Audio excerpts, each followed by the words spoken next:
जब मैथ्स के दो नंबर मिलते हैं तो उनका सबसे बड़ा कनेक्शन होता है एचसीएफ और उनका सबसे छोटा कनेक्शन होता है एलसीएम। तो चलिए दोस्तों, आज हम एलसीएम और एचसीएफ की दोस्ती को समझते हैं। तो मैं हूं पवन गुप्ता, आपका मैथ्स टीचर। आज लेकर आया हूं क्लास 10th का चैप्टर नंबर 1 वास्तविक संख्याओं का टॉपिक एलसीएम और एचसीएफ, है ना।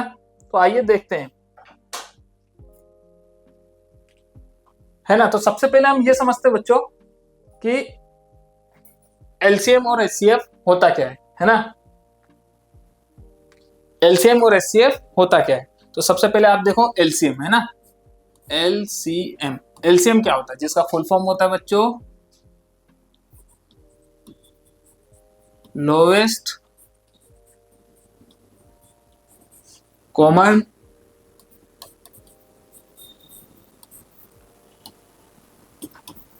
मल्टीपल, है ना, जिसको हिंदी में हम बोलते हैं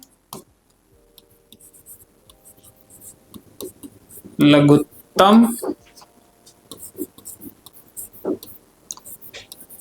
समापवर्तम, है ना। जिसका मतलब है अंग्रेजी में लोएस्ट कॉमन मल्टीपल और हिंदी में लघुत्तम समापवर्तम, है ना। तो एलसीएम होता क्या है, एलसीएम होता है बच्चों किसी भी दो संख्याओं से एक ऐसा नंबर जो दोनों से इजीली कैंसिल हो जाए। छोटे से छोटा एक ऐसा नंबर जो दोनों संख्या से इजीली कैंसिल हो जाए, है ना। एलसीएम क्या होता है,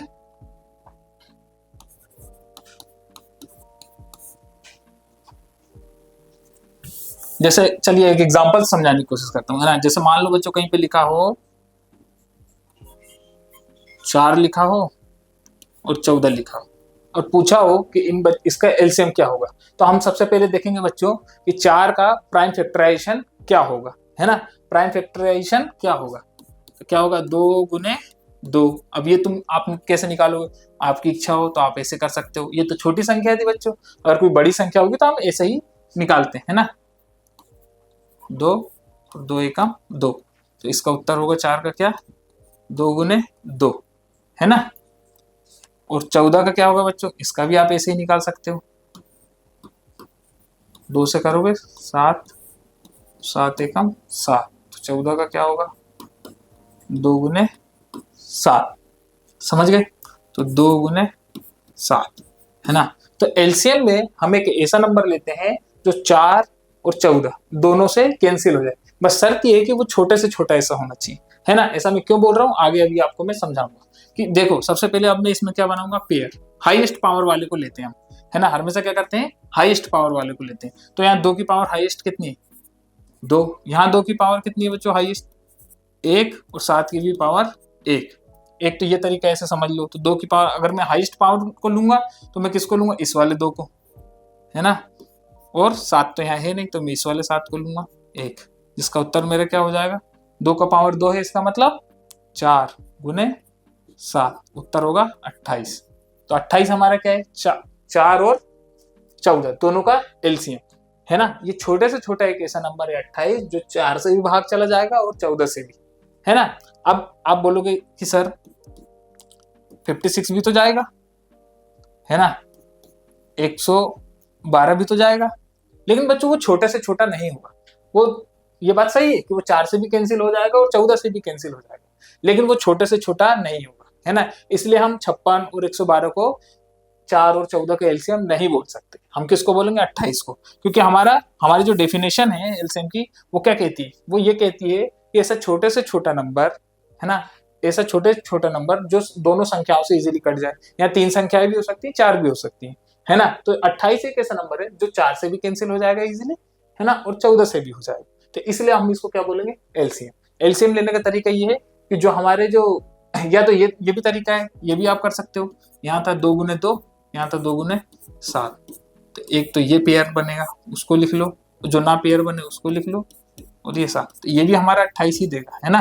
लेकिन ये वाला बच्चों को इजी लगता है, इसलिए मैंने आपको ये बताया कि हमेशा हम क्या करते हैं बच्चों, हाईएस्ट नंबर को, मतलब हाईएस्ट जो हमारा पावर रहेगा उसको हम ले लेंगे, है ना। अब एक और मैं आपको बताता हूं क्या, चलिए नेक्स्ट स्लाइड पे देख लेते हैं। एचसीएफ देख लो क्या होता है, फिर मैं इसके बाद कुछ क्वेश्चंस के थ्रू आपको समझाऊंगा, है ना। एचसीएफ क्या होता है, हाईएस्ट कॉमन फैक्टर, जिसको हम हिंदी में क्या बोलते हैं, महत्तम समापवर्तम।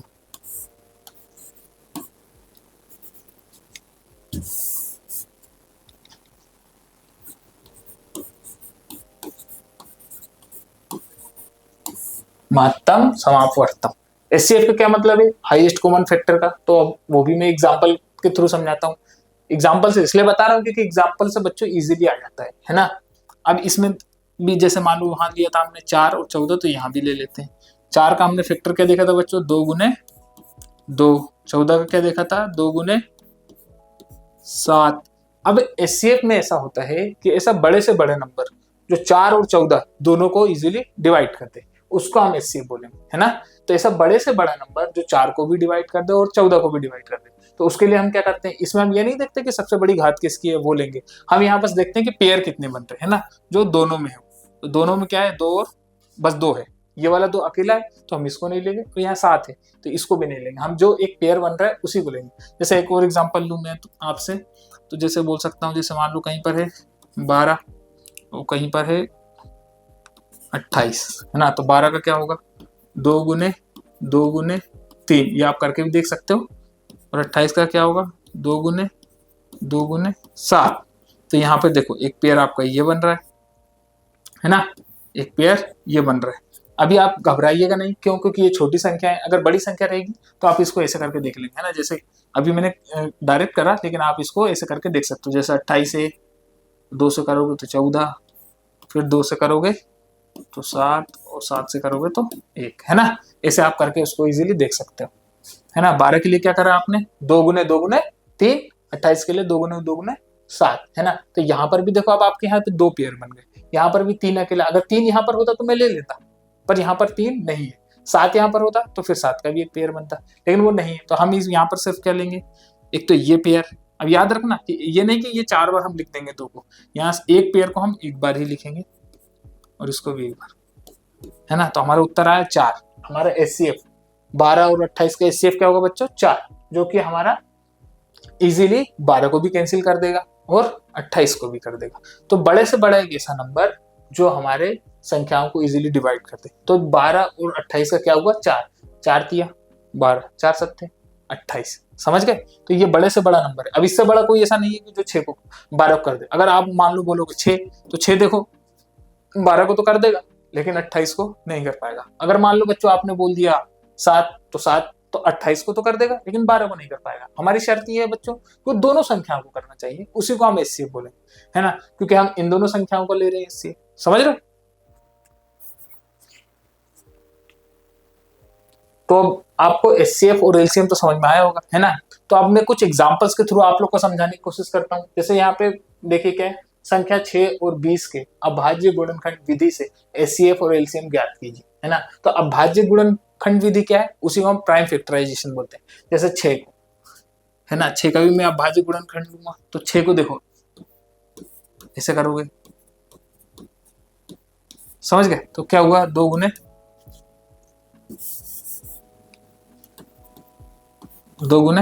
3, तो ये हमारा हो गया 6 का गुणनखंड। अब यहाँ आप बोलोगे कि सर ये भी तो हो सकता है 6 गुने 1, लेकिन बच्चों वो हमारा अभाज्य गुणनखंड नहीं होगा। क्यों, क्योंकि 6 जो है वो हमारा कैसा है, 6 हमारा भाज्य नंबर है, वो इजीली 2 से भी कटता है, 3 से भी कटता है, 6 से भी कटता है ना। हमें कैसा चाहिए, अभाज्य गुणनखंड चाहिए, है ना, जो इसको हम अंग्रेजी बोल सकते हैं प्राइम नंबर्स, है ना, प्राइम फैक्टराइजेशन। तो 6 का क्या है, 2 गुने 3, इसलिए हमने 2 और 3 लिया।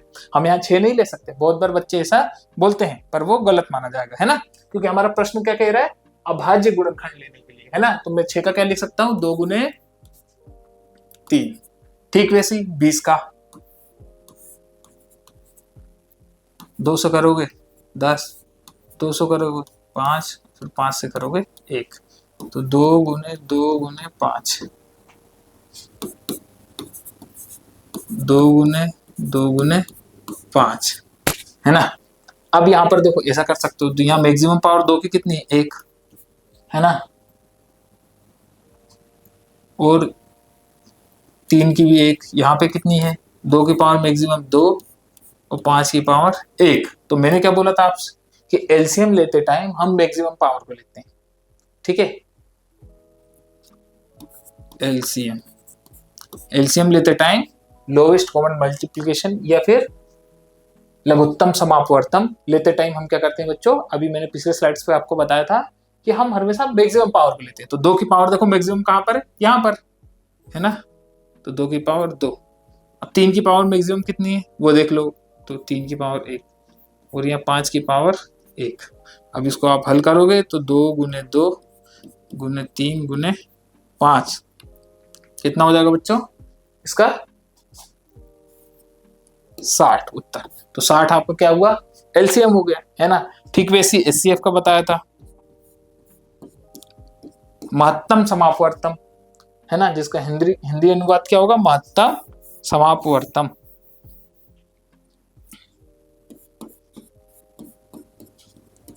एचसीएफ का क्या मतलब हो जाता है कि बड़े से बड़ा नंबर जो 6 और 20 दोनों को भाग दे दे, है ना। तो बड़ा से बड़ा नंबर क्या होगा, अब यहाँ पर देखो क्या करोगे आप, बस पेयर लोगे, है ना, पेयर लोगे। जैसे यहाँ पे पेयर देखो कितना बन रहा है, बस 1, ना ही 3 का बन रहा है ना ही 5 का, और 2 यहाँ पर तो है लेकिन 1 यहाँ पर 1 और 2 नहीं है, तो हाईएस्ट क्या हो गया बस 1 2। तो एचसीएफ क्या हो जाएगा बच्चों हमारा 2 और एलसीएम क्या हो जाएगा 60। समझ गए। अब ये उत्तर आपका सही है या गलत, इसके लिए आपको क्या करना होगा, इसके लिए एक फॉर्मूला होता है, उसको भी आप लगाओगे तो वो उससे हमारा पता चल जाता है, मतलब क्रॉस चेक कर सकते हो, या फिर बहुत बार प्रश्नों में आता है कि मतलब वेरीफाई करके बताइए, तो उस कंडीशन में आप क्या करोगे वो मैं आपको बताता हूँ। जैसे मान लो अगर लिखा है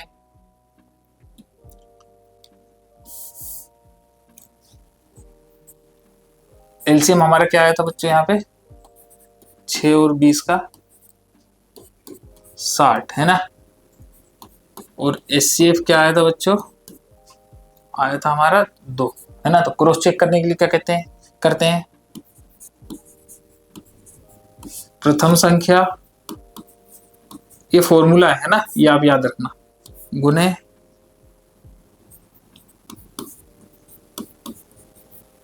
द्वितीय संख्या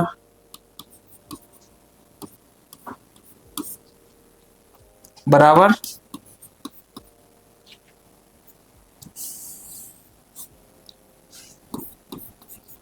एलसीएम गुने एचसीएफ, है ना। तो प्रथम संख्या क्या थी बच्चों आपकी 6, द्वितीय क्या थी 20, है ना, और एलसीएम क्या था आपका 60 गुने एचसीएफ कितना था बच्चों 2। अब यहाँ पर देखो क्या आएगा 6 दूनी 12 120, 6 दूनी 12 यहाँ भी 120, मतलब हमारा जो उत्तर आया एलसीएम और एचसीएफ वो सही है ना। ऐसे वेरीफाई हम करते हैं।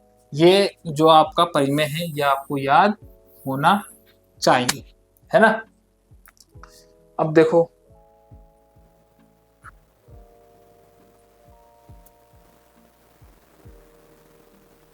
जैसे ये वाला देखो, है ना, संख्या 4 पर विचार कीजिए जहां n संख्या 4, यहाँ पे ये होगा n, है ना, ये मैक्सिमम पावर n है ना। संख्या 4 की पावर घात n पर विचार कीजिए जहां n एक प्राकृतिक संख्या है। जांच कीजिए कि क्या कोई ऐसे मान है जिसके लिए 4 अंक शून्य पर समाप्त होता है। तो एक चीज बच्चों यहाँ पे ध्यान देना, है ना, शून्य पर समाप्त होने के लिए हमें क्या चाहिए, शून्य पर समाप्त होने के लिए कोई संख्या शून्य पर तब समाप्त होती है जब वो क्या होती है 10 का मल्टीपल होता है ना, 10 का मल्टीपल हो या 10 का गुणा, जो हिंदी में बोलोगे उसको 10 का गुणा। जब कोई संख्या 10 का गुणा जो होती है तभी वो संख्या के अंत में क्या होता है शून्य। जैसे अगर मान लो कहीं पर भी आप देखो कोई भी संख्या देखो, अगर कहीं पे लिखा है 40, इसका मतलब ये है कि जो 40 है बच्चों वो 4 गुने 10 है, मतलब उसमें 10 तो है ना, तभी वो हमारा 40 में एक शून्य आ रहा है। मतलब किसी भी संख्या के अंत में अगर शून्य है तो इसका मतलब यह है अगर एक शून्य है तो 10 का गुणा जे, 2 शून्य है तो 100 का गुणा जे, अगर 3 शून्य है तो 1000, मतलब जितने भी शून्य है उतना ही एक के साथ हमारे शून्य आ जाएंगे, उसी से वो उसका गुणा जे, तभी वो संख्या में उसने शून्य लगा है। यहाँ पर हमसे क्या बोला कि 4 की घात n, मतलब n कोई भी प्राकृतिक संख्या हो सकती है ना, कोई भी संख्या हो सकती है प्राकृतिक संख्या, 1 2 3 4, उसका कोई उन्होंने फिक्स नहीं बताया। जांच कीजिए कि क्या कोई मान है जिसके लिए 4 अंक शून्य पर समाप्त हो। तो शून्य पर समाप्त होने के लिए मैंने आपको बताया 10 का गुणज होना चाहिए। और 10 मतलब क्या, 10 का मतलब क्या होता है, 10 बनता कैसे, तो 10 बनता है बच्चों 2 गुने 5 से। मतलब अगर कोई संख्या 10 का गुणज है, इसका मतलब वो 2 की गुणज भी है और 5 का गुणज भी है, तभी वो संख्या हमारी 10 का गुणज होगी, है ना, क्योंकि 10 हमारा कैसे बना बच्चों, 2 और 5 से। अब यहाँ पर देखो 4 की घात आप कुछ भी ले लो, अब हम आते हैं प्रश्न पे, 4 की घात कुछ भी ले लो, यहाँ तो n लिया, n कोई भी नंबर हो सकता है ना, तो 4 हमारा क्या है, 4 हमारा क्या है, 4 हमारा 2 गुना 2, मतलब हमारे पास 4 में तो अनंत 2 मिल सकते हैं। हम पावर लेंगे, कितने भी पावर ले लें, n की संख्या प्राकृतिक संख्या है, वो हम कुछ भी ले सकते हैं, तो वो हमें 2 तो प्राप्त होगा, 2 बहुत ज्यादा हो जाएंगे। हम जितना ज्यादा बड़ा पावर लेंगे, जितना बड़ा घात लेंगे, उतना ही ज्यादा हमारे पास 2 होंगे, लेकिन उसमें हमारे पास 5 एक भी नहीं रहेगा। तो बिना 5 और 2 मतलब कि ये समझ लो पेयर में रहते हैं, अगर ये दोनों एक साथ हैं तभी एक शून्य मिलेगा।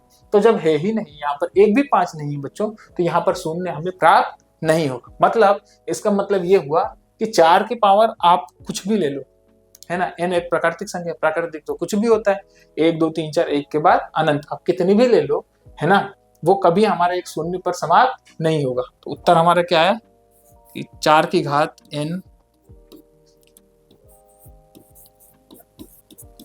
कभी भी शून्य पर समाप्त नहीं होगा, है ना। क्यों नहीं होगा, ये बात आपको समझ में आ गई, क्योंकि उसके साथ बच्चों 5 नहीं है ना, एक 5 की आवश्यकता है, तभी एक वो 2 के साथ पेयर बनाएगा और एक शून्य आएगा, है ना। तो यही हमसे बोला था शून्य पे समाप्त होता है, तो नहीं, इसका उत्तर है नहीं। क्यों नहीं होता, क्योंकि उसके साथ हमारा 2 और 5 का पेयर नहीं है ना। और इसी टाइप के और भी क्वेश्चन देखो, जैसे यहाँ पर देखो क्या है, संख्या 6 72 और 120 का अभाज्य गुणनखंड विधि द्वारा एचसीएफ और एलसीएम ज्ञात करें। तो यहाँ पर भी आप देखना, यहाँ पर हमसे क्या बोला है, अभाज्य गुणनखंड। जैसे 72 72 का आप ये भी बोल सकते हो 12 छक 72, मतलब 12 गुने 6, लेकिन 12 क्या अभाज्य गुणनखंड है, नहीं, क्योंकि 12 में 2 से भी कैंसिल होगा, 3 से भी होगा, 4 से भी होगा, 6 से भी होगा, है ना, वो भाज्य संख्या हो जाएगा 12। इसलिए आप ऐसा नहीं करोगे कि 12 को 12 गुने 6 लिख के 72 कर लोगे, है ना। आप इस जगह पे क्या करोगे, प्राइम फैक्टराइजेशन लोगे, अभाज्य संख्या। जैसे 6 का पहले भी आपको बता दूंगा 2 गुने 3, 72 का आपको करना है, नहीं आता तो ये आप ऐसे कर सकते हो ना, 2 से करो पहले तो कितना आएगा 36, फिर 2 से करो कितना आएगा 18, फिर 2 से करो तो कितना आएगा 9, फिर 3 से करो, फिर 3 एकम 3, है ना। तो हमारा क्या आया रिजल्ट, 2 गुने 2 गुने 2 गुने 3 गुने 3 करके देख लो, 2 दूनी 4 4 दूनी 8 8 3 24 24 3 72, है ना, समझ गए। तो अब यहाँ पर ऐसे लिख सकते हो 2 गुने 2 गुने 2 गुने 3 गुने 3, है ना। ठीक वैसे ही 120 कर लेना है, तो वो भी आप ऐसे करके देख सकते हो। जैसे चलो मैं यहाँ पे डायरेक्ट लिख रहा हूँ, आप ऐसे कर सकते हो, है ना। 120 क्या कर सकते हो, 2 गुने 2 गुने 2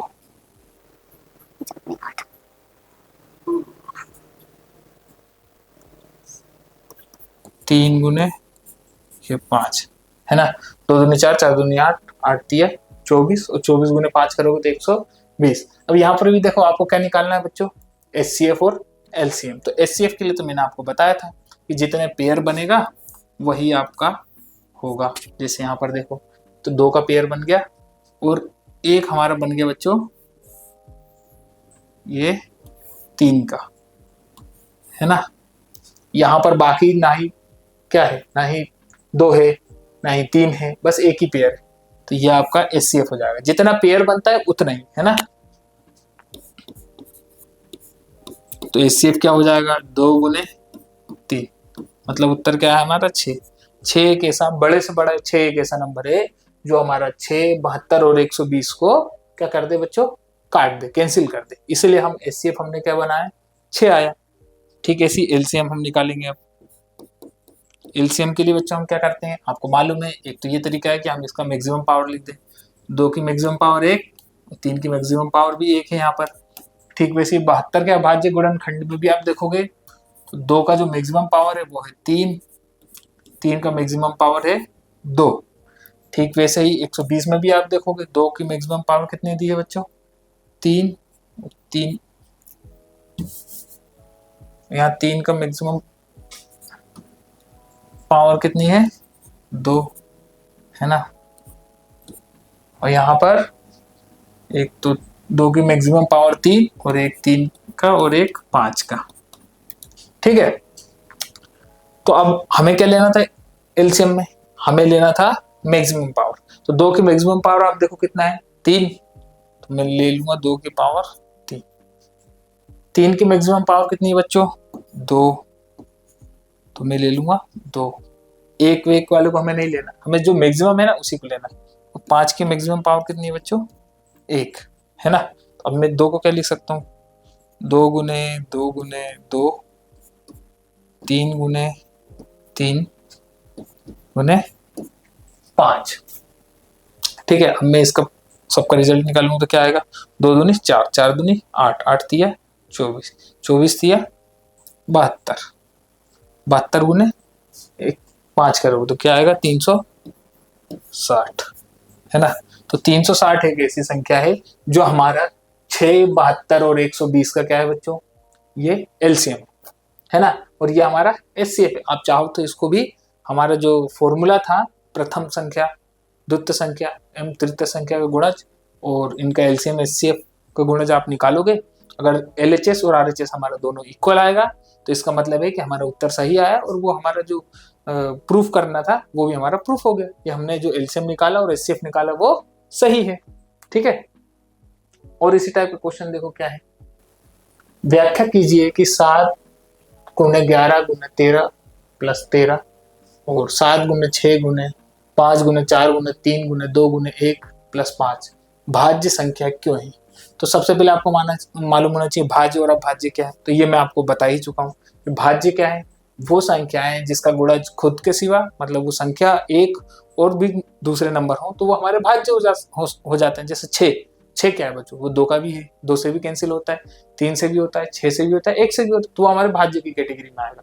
अभाज्य कौन से, प्राइम फैक्टराइजेशन, प्राइम फैक्टर्स है ना, जैसे 2, 3, 5, 7 है ना, 11, 13 ऐसी संख्या हमारे कैसे होती है, अभाज्य हो जाती है। समझ गए। तो हमें इसको बस ये प्रूफ करना है कि ये भाज्य है, तो उसके लिए हमें इसको सोल्व करना पड़ेगा। तो सबसे पहले आप इसको देखो क्या है, 7 गुने 11 गुने 13 प्लस 13। तो एक तो ये तरीका है, इन सबको गुना करो फिर इसको ऐड कर लो, है ना। एक ये तरीका है कि हम क्या करें कि अगर हम इसमें से 13 इसमें भी है और 13 यहाँ पर भी है, तो मैं 13 को क्या लेता हूँ बच्चों, कॉमन लेता हूँ। तो हमारे पास क्या आएगा, 7 गुने 11 गुने 13 तो हमारा चला गया, तो इसकी जगह पर तो 1 आ गया, तो प्लस में यहाँ पर 1 आ जाएगा। क्या होगा, 13, ये 13 11 सत्ते 77, 1 से गुना कर दो या भाग कर दो किसी संख्या में कोई फर्क नहीं पड़ता, है ना। और प्लस 1, तो ये कितना हो जाएगा, 78 गुने 13। अब आप बताओ इस संख्या को, ये पूरी संख्या को क्या बताना था, भाज्य संख्या। अब यहाँ पे हमें पहले ही फैक्टर मिल गया 13, है ना। और इसमें भी 78 में भी क्या है, 13 6 78, देखो 6 भी मिल गया जो कि 2 गुने 3 होता है, 13 मिल गया, एक और 13 मिल गया। तो इससे हमें क्या समझ में आता है कि ये नंबर क्या है, प्रथम संख्या जो हमारे ये नंबर दिया है ये क्या है, भाज्य संख्या। ठीक, वैसे दूसरी संख्या में भी देख लो, ये क्या था, 7 गुने 6 गुने 5 गुने 4 गुने 3 गुने 2 गुने 1 प्लस का 5, है ना। तो यहाँ पर भी देख लो क्या करोगे, 5 को कॉमन ले लोगे। जैसे ही 5 को कॉमन लोगे तो बच्चों ब्रैकेट के अंदर क्या रहेगा, 7 गुने 6 गुने 4 गुने 3 गुने 2 गुने 1 और प्लस में एक यहाँ पर भी, है ना, क्योंकि हमारा 5 यहाँ से कॉमन आ गया, है ना। जैसे ही 5 कॉमन आएगा तो क्या बचेगा, यहाँ एक ही बचेगा, है ना। तो अब इसका हम मल्टीपल करेंगे, तो 7 42, 42 चौक कितना होगा,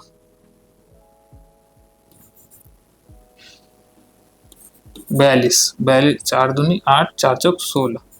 ठीक वैसे ही 3 दूनी 6 कर दो, है ना। गुने 1 का तो कोई मतलब है नहीं बच्चों, प्लस का 1, और यहाँ 5 हमने कॉमन लिया था जो कि मल्टीप्लाई में है, और कर दो 6 48, 4 6 छक 36 और 4 40, 4 6 कम 6 6 4 10, प्लस का 1, है ना, और ये था 5, तो ये 5 गुने 108 में 1 जोड़ोगे तो 109, सॉरी 1008 में जोड़ोगे एक तो 1009।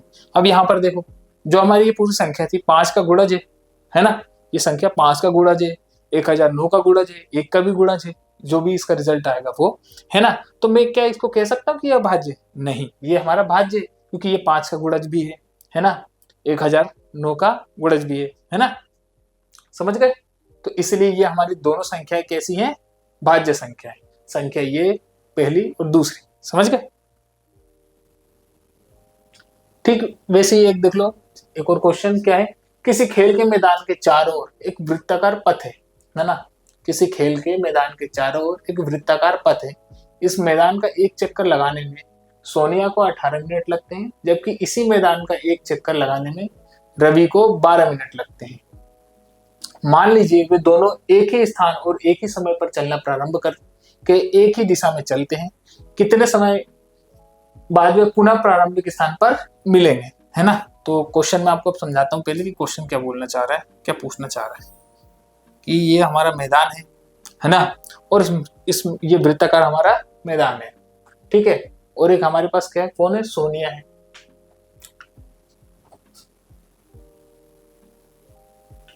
सोनिया को 18 मिनट लगते हैं, जबकि इस मैदान पर रवि को, कौन है, एक सोनिया,